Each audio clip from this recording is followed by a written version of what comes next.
albeit briefly. We'll call this Ava's hot take or unpopular opinion, but make it a little bit more popular. And today on the docket, we're going to talk about actively choosing rest. And if you've been around for even just a teeny tiny hot second, you might have acknowledged or recognized that this seems to be real on brand with my life these days and sort of being forced into rest as opposed to actively choosing rest.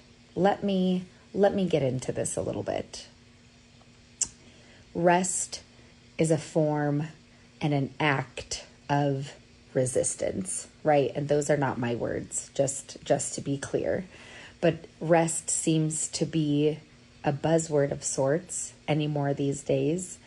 Rest until we get to the point where I'm at, where you are forced into rest, seems to be trending as opposed to waking up and saying, today I am choosing rest. All of this other stuff can wait, but today I'm going to choose rest. And so today I found myself forced into it, rather shoved down the snowy hill, literally, because we have entered fake spring officially.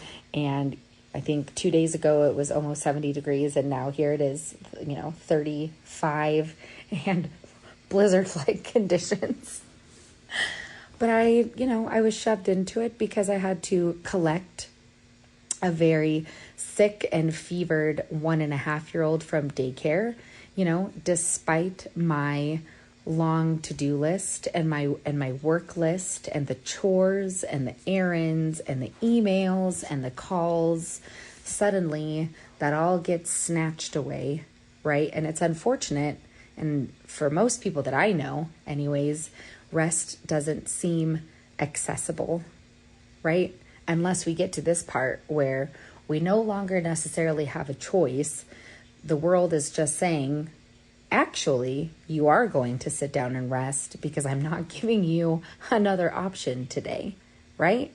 And so that has looked very on brand for me the last several months, whether it was surgery or illness or my kids being sick or my mental health or the mental health of my children.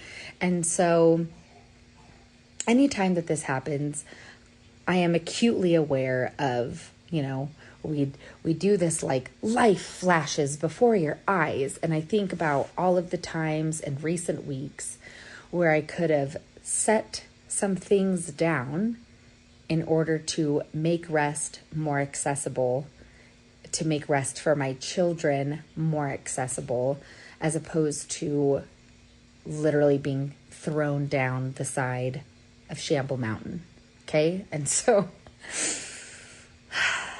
as soon as I got the call from the daycare, I knew, I just automatically, it's like, now it's not my life flashing before my eyes. It's the to-do list. And I'm like, nope, that's got to go. We're not doing that. That's not going to work today. Can't do that. That call has to get moved. I'm not going to be able to go do that tour for that place at that time because I got a sick kid. And so instead of all of that, this afternoon looked like scooping up a sick kid and snuggling and a mid-afternoon bath and getting him all snuggly in his jams and choosing to sit with him and be with him and, letting him do his snuggly, tiny, sick, nappy baby thing in my lap. And it feels good.